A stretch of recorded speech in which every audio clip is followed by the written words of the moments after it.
In life here again. I have the pleasure of having Coach Laura by my side. Laura, welcome. Thank you. Thank you, Lisa. As always, it's a pleasure to be on your side as well. I'm excited for this conversation. Yeah, I think emotional eating we can all sort of relate to on a personal level, but of course from the things we have dealt with in terms of our clients and everything else. And I would say every week at least 5 times I hear from clients something in relation to, emotional eating, whether they were stress eating, whether they were eating because they were overwhelmed, and we're gonna get into all the reasons of why we're hypothetically, or what we think we're emotionally eating, and then, of course, some of the real explanations of why we think, we are emotionally, overeating.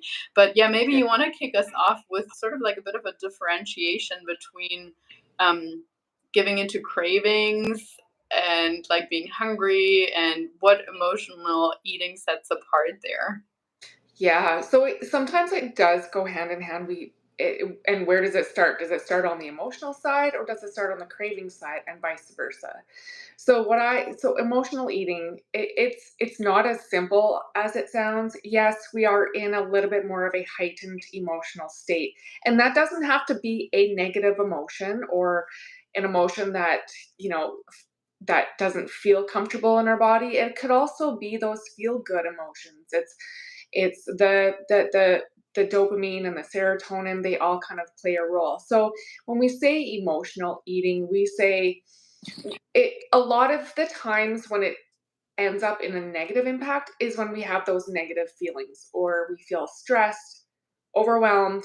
And one that I'm probably will touch on a little bit later is also those transitions from one role to the next. So the emotion is I'm angry, I need some comfort. That's when you might mindlessly go reach for something that is highly palatable and or something that you really really enjoy that you know brings you comfort without even maybe thinking about it. Sometimes you are present in the moment, so it's like those emotions are overwhelming. You don't know how to address them or to move through them, so we kind of look outside of our bodies to get some of that comfort back. Does that kind of resonate with you? Yeah, yeah, absolutely. You know what? I love that you mentioned that it doesn't just have to be negative emotions. Because, like, I'll be honest, I didn't even think about that. And you're so right. Like, sometimes in a setting of overwhelming joy, where we're like, screw it, I'm here with my best friends. I don't care about anything anymore. I'm just going to eat whatever they want, or whatever we want. And then the next day you regret it and you kind of feel gross or you ate way too much. So I would say, like, yeah, generally speaking, for me, the differentiation is certainly, when we're hungry, it's like literally physiological. You want to eat or you want to eat more because your body is sending you those higher hunger signals, perhaps after a dieting phase or in a dieting phase, or perhaps you were exercising more, or perhaps it's related to your cycle, and that's why you have increased hunger signals. That doesn't have to do anything with your psyche per se, and is really a lot more physiologically based, in my opinion. Then, if we're talking about cravings, I think it's usually related to a specific food, to a specific memory. Like most people that say, "Oh, I had a craving," they can pinpoint it very specifically to, like, it was for brownies or it was for something salty or so. And cravings are sort of in the middle between the physiological and between the emotional or psychological hunger, in my opinion, because they can sometimes be, you might have a craving for something really salty because it's before your period and you didn't consume enough sodium, or like your body craves more sodium, etc. And so this is why you want those chips so badly. So that's kind of like in between there, in my opinion, when it comes to cravings. But then when it comes to emotional eating, it's usually a response, a reaction to a current state that you're in, that you're experiencing, positive or negative, as we were talking about. And most of the time, it does manifest a little bit more or come more from an unfulfilled something that we're going to be talking about more. But something that brings up an emotion that you want to get rid of quickly, or you want to numb quickly or deal with quickly. And unfortunately, food is a much quicker way in regards to speed than perhaps doing a meditation often, or like, like it's seemingly a faster way, not a better way, as we'll talk about also. But yeah, would you agree with that sort of three pronged categorization? I do, absolutely, and I'm really glad that you brought out the differentiation between hunger and cravings, and how cravings really is the gray area because, as you mentioned, we can have cravings for those certain foods that bring back those positive memories, and that's what we want to feel. We want to feel that comfort or those positive endorphins that run through our body. So yeah, I think that was a great way to explain it. Yeah, and I think most people, when they talk to us about emotional eating, they will almost always give us what they think was the reason for it straight away. So they might be like, I had so much stress at work, so I came home and I ate the whole cookie dough or whatever. Or my kids were driving me crazy and I was just rushing from one place to another. So, I got the extra help with the extra large for the fries instead of the small that I planned for. So they'll almost give you the reason. So they think it was overwhelm, it was stress, it was frustration with your husband, it was being angry at your boss. Like those are, in my opinion, the reasons most people think of when they think of. Oh, are you still here? Yeah, sorry. That's okay. I just can't see you anymore, but that's all right. Hopefully, you'll come back in a moment. Um, but at least as long as you can still hear me. Yeah, I don't know. Yeah, we'll just keep going. Okay, no problem. But yeah, that would what other reasons can you think of that other that clients might think are the reasons for their emotional eating? Just trying to find my video. Um, That's okay. yeah. I can Okay. keep talking a little bit as well. Emotional eating, like you mentioned, a lot of it, I can speak on behalf of the kid element, and as I kind of alluded to earlier, the transition between going from mom mode or work mode to mom Mm, mode, it's really finding a regulation between those two roles that you have to play because if you're still have work mode on the mind, you had a tough meeting, and then you have you pick up your kids from school and they're also in a grumpy mood. It's really hard to regulate yourself once you are in that mood, if that makes sense. that's yeah, absolutely. No, I love that, and I think we've spoken about like that transition before in one of our other live calls. But yes, inserting like something more that makes it clearer from when you're switching from work mode to mom mode, certainly. But yeah, I think another one that sometimes people actually do recognize or think they recognize is like eating out of loneliness, or like boredom. So often, boredom, like I was sitting on the couch, I just wanted to munch on something, and that's obviously boredom eating, kind of in that reason. So I would say if we had to categorize it broadly, I would say like stress, overwhelm, like family reasons, um, loneliness, and boredom. They're like the top ones that come to mind that people usually say.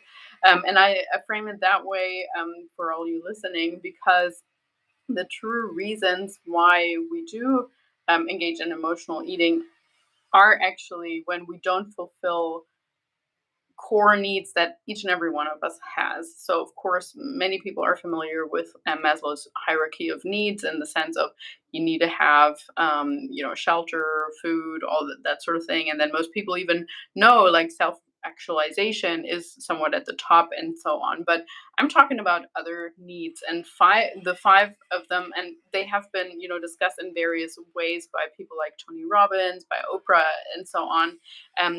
Often different terms are used, but in general, they all sort of say the same thing. And I'll just go over all five of them, and then we can talk about each one of in detail. So the first need that each one of us has, and most of the time we have like one or two that really stand out to us and that are like, hey, that really resonates with me. But we all want all of them at this, but to have different like someone might need one a lot more than the other. So the first one being love and connection.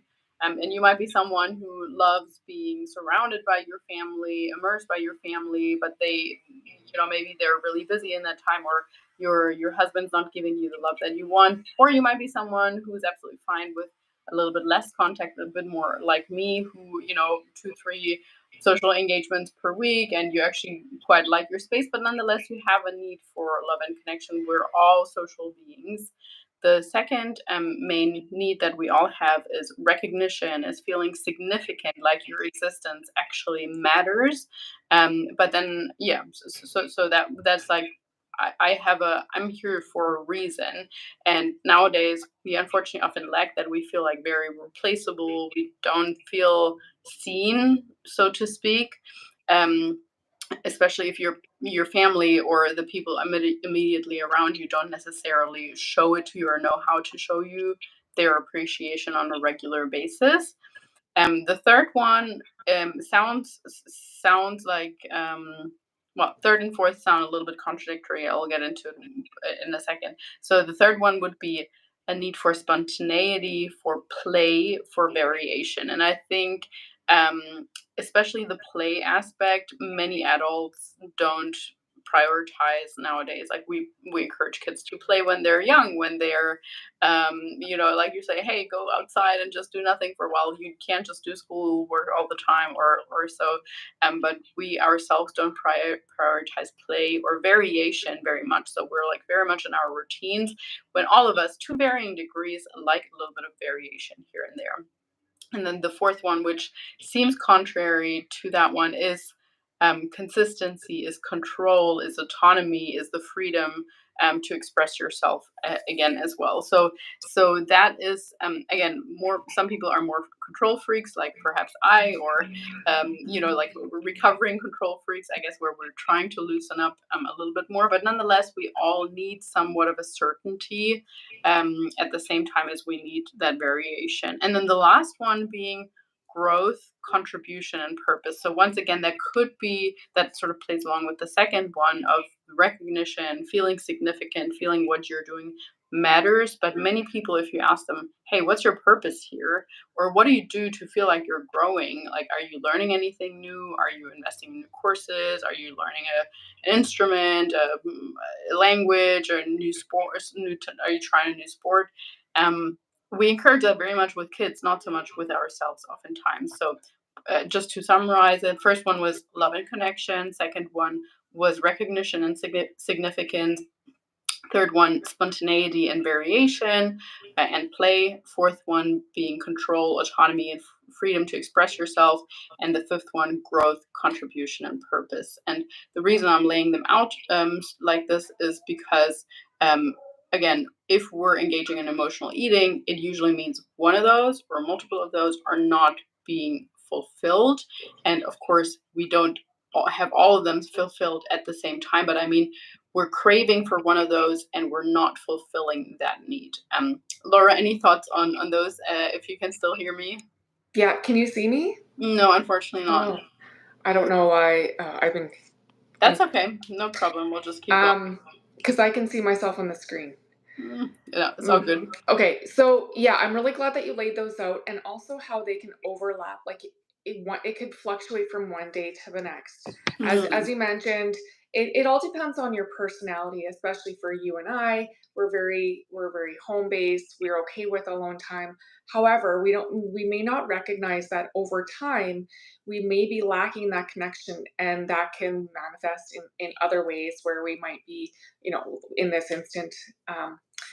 Emotional eating. So I'm glad that you laid those out. And I would also challenge anybody who's watching this to really kind of think back on those and which one feels more grit, like which one actually stands out to you, because we can lay these out and they do overlap. However, they're, like you mentioned, there's one core need that usually stands out more than the others.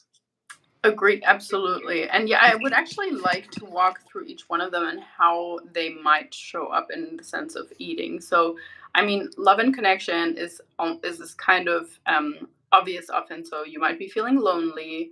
You might be just and when I'm saying lonely, you can be alone and feel fulfilled, or you can be in a room full of people and feel lonely. So even in your family, you might feel lonely, and that can manifest in, hey, I'm coming home and I'm just like, the only thing I'm looking forward to in this day is my tub of ice cream. Everything else is not really fulfilling me. So, what can we do in order to actually address that need? The first step always, always, always, always has to be to recognize and to be aware of, hey, I'm about to emotionally eat, or to overindulge, to numb feelings, to eat more than I plan for, to eat the things that I don't actually want to be eating, because it's expressing in a way of, I'm losing, you're losing control and your emotions are taking over. There is nothing wrong with sometimes eating a bit more than you plan for, or with eating something different that you're planned for. But the whole gist is that afterwards you don't feel good about your choice. And that's, of course, what we want to avoid. So, therefore, when you feel, most people feel that it's coming up, when you feel it's coming up, pausing and becoming aware of what is happening, not even with the intention of changing the behavior, but simply pausing. And you always say that so nicely, Laura. You always say, become curious. Why are you doing that? Is that because you haven't had a proper social interaction all day long and you feel like you want connection? You're not connecting with your partner properly. You don't feel like you have any good friends that you talk to. No one at work cares about you. So maybe that's the reason. And if that is the reason, what can we do instead? We don't always have to address it first away, but the right away. But that awareness does have to come first. Nonetheless, Laura, if someone becomes aware of, hey, most of the time when I do engage in emotional eating, it is because I'm lacking love and connection. What would be some practical strategies you would advise them to seek out? Yeah, so actually the first thing that I would say, okay, so thank you for sharing. Um, don't judge yourself or make yourself feel like you are wrong because you are feeling this way. It's simply a message from your body. It's a message that we get to look into and be curious about how we can navigate these feelings. So if you're lacking connectivity, is it with your spouse? Is it with your children? Is it with someone like a general public, or is it with a friend that you can actually have a connected conversation, not surface stuff, but actual stuff that you really want to talk about? As an introvert, some of us, we really want to have those deep conversations. That's just part Mhm. of who we are. We don't make ourselves wrong for that. So that's where I would start. And I would say, okay, well, where do you feel like this connection is lost? And then we kind of work backwards from there. If it's with your husband, can you say, you know what? Can we go for a walk? Or, you are in charge of your life. There are no shoulds. There are no, this is the way that it should be. We all have this, like the self-care. And that's kind of bull if you think about, if in my opinion. It's what resonates with you without judging yourselves with whatever everybody else is doing. This is the way that you want to approach it. And that is what is going to work for you.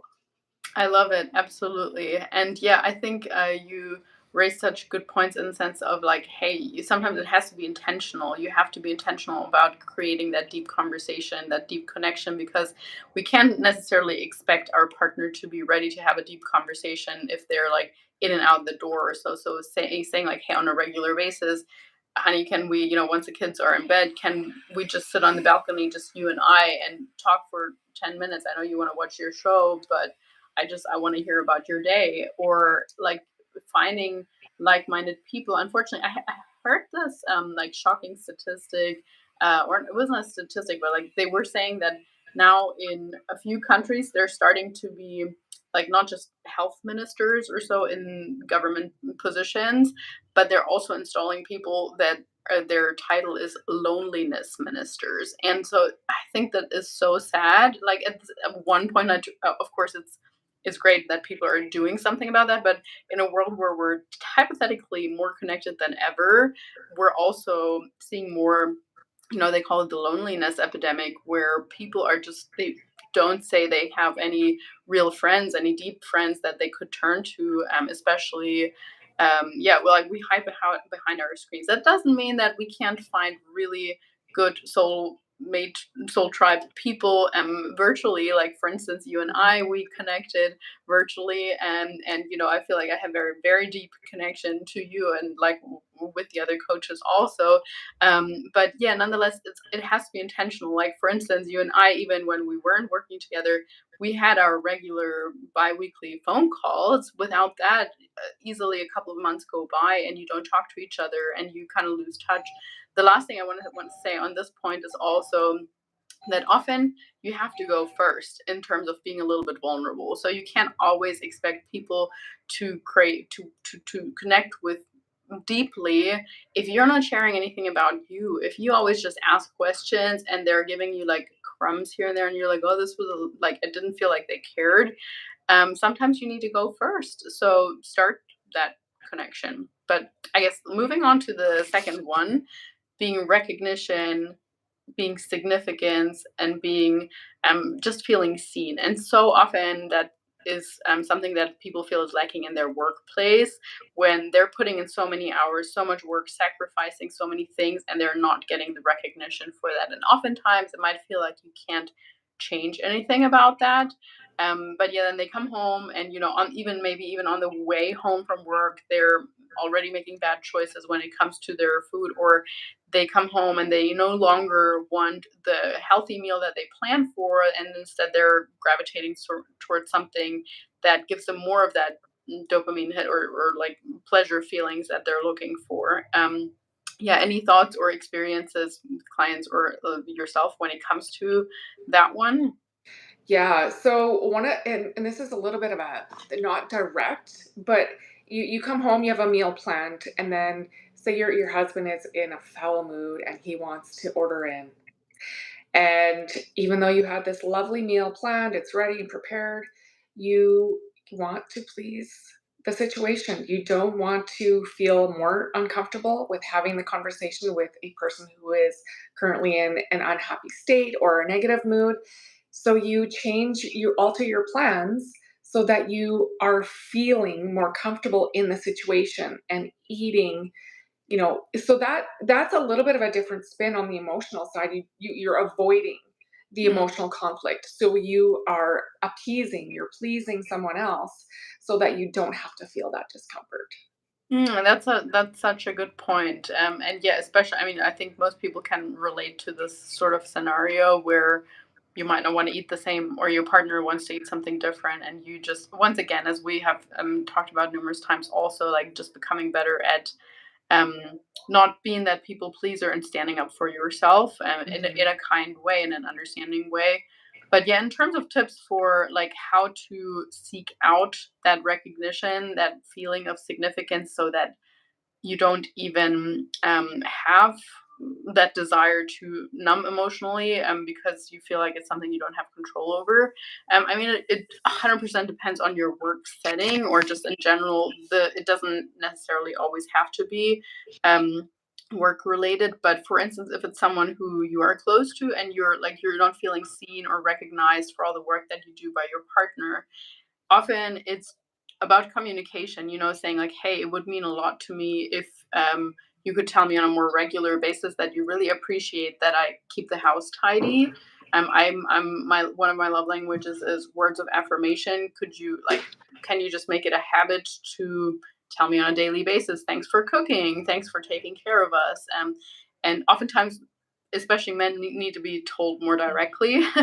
Now, of Yeah. course, when it comes to your workplace and not feeling seen there, same, I would almost say the same thing, like stand up for yourself and say like, hey, I put a lot of work into this. I know you're paying me, obviously, but a thank you every now and then would be still appreciated. Or also just of reframing that, like, okay, maybe my expectation, or clearly my expectations are not meeting reality. There's no point of arguing with reality. So, are there other places where I can feel seen and recognized, maybe in a volunteer group or in a side hustle? So, those are just a few things that came to mind. But moving Yeah. on to the third point, or third core need that's often not being met, and that's spontaneity, play, variation. I mean, how to fill that void hypothetically it seems so obvious, just incorporate more playtime, just find a hobby, don't just work all the time. But I think especially that need for variation shows up so easily in food. Like sometimes people they plan out, eating the same thing every single day, but if you have a strong need for variation at some point, that is going to come through and you're going to be like, screw it. Today I'm going to have Yeah. something completely different. And then instead of building in a little bit of variation on a regular basis, you just let it take over. Yeah. Have you seen Yeah. anything like that or felt anything like that as well? Oh, yes. Yeah, you said it great. Just you get into that rut, you eat the same things, and then you get to a point where you're just like, "I wanna be a rebellion, and I wanna battle against everything I'm, quote, unquote, supposed to do and do something that's kind of out of the norm and have a little bit more variety. So I'm gonna incorporate this, and I'm going to be okay with it until you're not." Mhm. So there's that point too. I love that you laid that out because that is a big one. And then it's okay, so let's simplify this. Let's not make it so difficult or feel so angry or bad. It's this is part of who you are. Let's embrace that. And now we know how to approach your nutrition protocol or whatever kind of season you're in. 100%. And I mean, that can be like small things like, okay, I'm going to have more or less the same two, three things for breakfast and lunch, but I'm going to keep my dinner more flexible. Or I'm going to schedule in one or two meals out per week because I know I want that. Like things like that can make a really big difference in the sense of variation. And I mean, of course, if you're lacking variation or play in your life, that's something that you also need to be more intentional about, like playing or planning every couple of months, maybe a city trip or other things to mix things up. On the other hand, or on the other side, that lack of control is actually often also showing up. So like people that have lots of stuff happening in their life, too much variation with work, so they're traveling every few weeks for work, and then something happens with their kids, and then this, and they never get into a full routine. And then it can sometimes feel like food is the only thing you can control. And sometimes that can show up in a different unhealthy way in the sense of, almost like anorexia or like being too controlling with your food.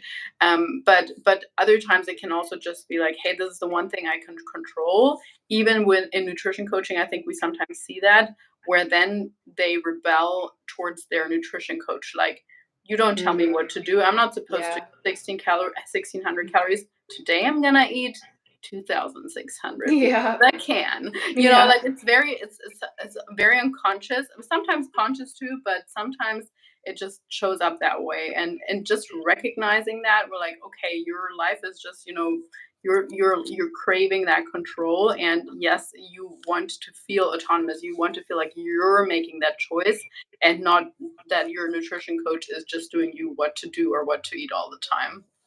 Yeah. Yeah. That was very well said. I agree. Mhm. So of course, and on that front, like how do we bring in more control in a healthier way? Would just, in my opinion, often be like, okay, how can we, even if you have to travel for work or if your life throws you curveballs, how can we see that you at least have a morning routine, that you at least are able to go to the gym no matter where you are or get your workouts in, that you feel like you have a bit more control maybe at home. So, like maybe involving your spouse or your kids more into house chores so that it's not a complete chaos that you're responsible for or feeling responsible for. I think that can often go a long way, or just creating a longer term plan. Like if you're feeling like, oh, I don't even know what to tackle first, like scheduling things, having an organized calendar can make you feel like it's less overwhelming in the moment, and you only need to focus on what you're doing today, having the control over today, as opposed to thinking you need to do everything that's on your schedule for the next 3 months type thing.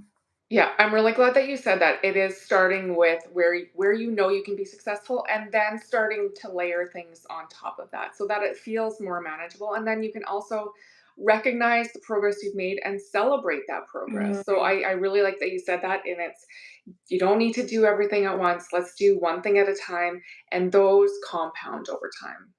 absolutely. Well, Yeah. and talking about the last one, just briefly before we finish up here, but the last one being that need for growth, for contribution, for a sense of purpose. And of course, once again, that's going to come down um, to being intentional about like, hey, finding out what your quote unquote purpose is or what you're here for. What I would say more like what brings you joy and what you're good at, and then honing down on that, or like challenging yourself in a good way, but incorporating that on a more regular basis. And yeah, if we're missing that, if we feel like what we do doesn't matter, once again, going back to the significance, we're going to try to fill that in other ways. And sometimes, I mean, it can be food, but sometimes um, a better way would just be also to talk to other people like, hey, what do you see in me that I'm doing well? Or what do you feel like my qualities are? And often people even tell you, like, hey, you're such a great listener. And that could mean you could do some, some online coaching work and look into that, doing certain things that interest you. Maybe you're interested in psychology. So, like, doing a course on that or so, or people you might just feel like gravitation towards music or towards training, or like whatever it is that excites you, lean into that, do more of that. It's going to distract you from wanting to gravitate towards food. That would be my sort of rounding off or finishing Mhm. off advice. Yeah, no, that was great, and I understand that sometimes it's hard to pinpoint what does bring you joy. So I really like that you said ask the people that are close to you and have a really deep, meaningful conversation around that, and absorb what they recommend and what they're talking about. Awesome. Thank you so Mhm. much, Laura, for your time. I hope this was valuable to the people listening and watching. Leave us a comment maybe also with what it is that you're gravitating towards, or what maybe you have been detecting that might be your unfulfilled need. We'd love to hear. And of course, if you have any further questions, never hesitate to contact us. Thank you so much. Thanks, Lisa.